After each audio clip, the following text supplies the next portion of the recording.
Olá a todos! Na aula de hoje a gente vai ver um pouco sobre tratamento de erros e exceções que podem acontecer no nosso programa. Tá? Então, a gente tem que ter a ideia que nenhum sistema é perfeito. Você está lá executando o seu programa, ele pode travar por algum problema que um dado que o usuário digitou errado, algo desse tipo. Então, todos os sistemas são sujeitos a ações que causam anomalias. Olha, eu causei uma divisão por zero, tentei tirar a raiz quadrada de um número negativo, tentei abrir um arquivo que não existe e eu preciso tratar isso daí. Então, um bom sistema tem que tratar isso daí, não posso simplesmente travar o programa. Tá? Então, eu tenho alguns comandos como o try except, que permite tratar uma exceção. Tá? Então, eu defino um bloco try e defino um conjunto de instruções que onde pode ocorrer um erro, e um bloco except, que é um conjunto de instruções para lidar com esse erro. Tá? Posso criar um bloco except para uma exceção específica, de modo que eu vou ter várias exceções sendo tratadas diferentemente. Aqui ocorreu uma exceção, não importa se é uma divisão por zero ou se é um arquivo não encontrado. Aqui eu posso especificar, olha, se for divisão por zero, executa isso. Eu posso criar uma outra exceção aqui para outro problema. Tá? Então, o try except testa um conjunto de comandos. Se der erro em algum deles, executa um novo conjunto de comandos. Tá? Então, vamos ver um exemplo aqui. Tá? Então, try, eu vou definir um segmento do programa aqui. Pode ocorrer erro. Fiz aqui a leitura de um número. E aí, try, calcula a raiz desse número e imprime. Se der erro, eu montei o bloco except aqui, simplesmente para dizer a mensagem erro no cálculo. Tá? Posso colocar qualquer coisa aqui dentro. Então, fiz um teste. Olha, se eu digitar x, valendo 25, minha raiz 5. Perfeito, executou esse bloco aqui. Digita menos 1. Ele vai tentar calcular a raiz de menos 1. Vai dar erro. Então, cancela tudo isso daqui. Executa o bloco except. Erro no cálculo. Tá? Perfeito. Então, tratei o meu erro ali. O programa não vai travar, não vai dar uma mensagem de erro ali. Tá? Ele vai fazer o que eu mandar, mesmo em caso de erro. Tá? Como eu disse antes, eu posso definir bloco except para cada tipo de exceção diferente.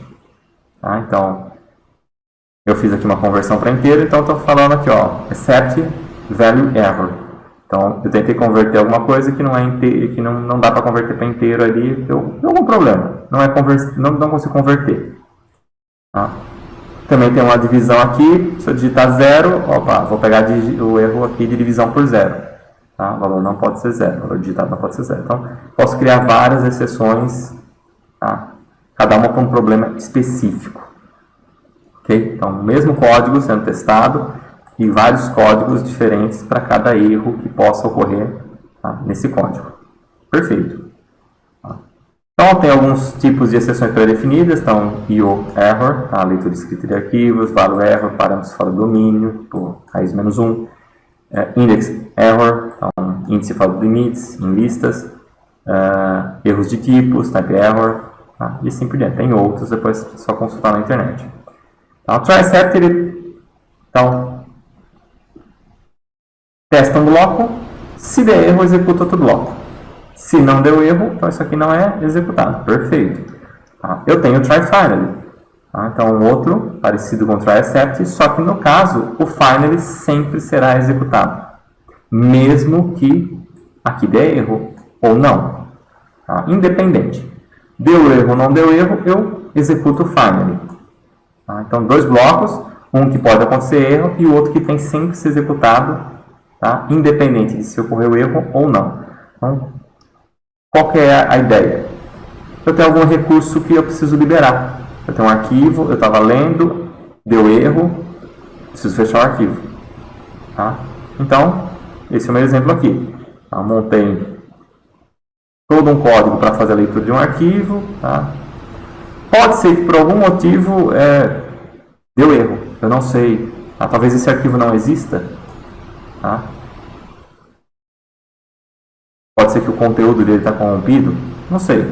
Tá? Só sei que no final, mesmo que eu processe corretamente esse arquivo aqui, ou mesmo que dê erro, eu tenho que fechar o arquivo. Tá? Então, o meu final é simplesmente uma mensagem dizendo que eu vou fechar o arquivo e efetivamente fechando o arquivo.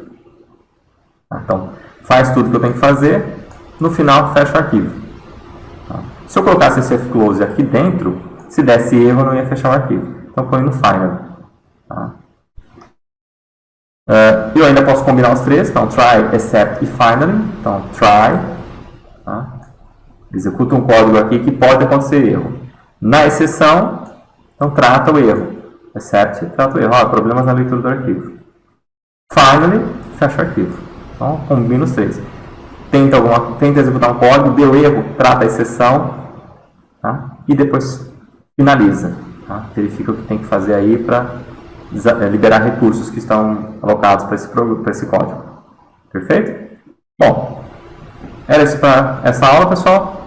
Dúvidas, vocês deixam um comentário aí e até a próxima.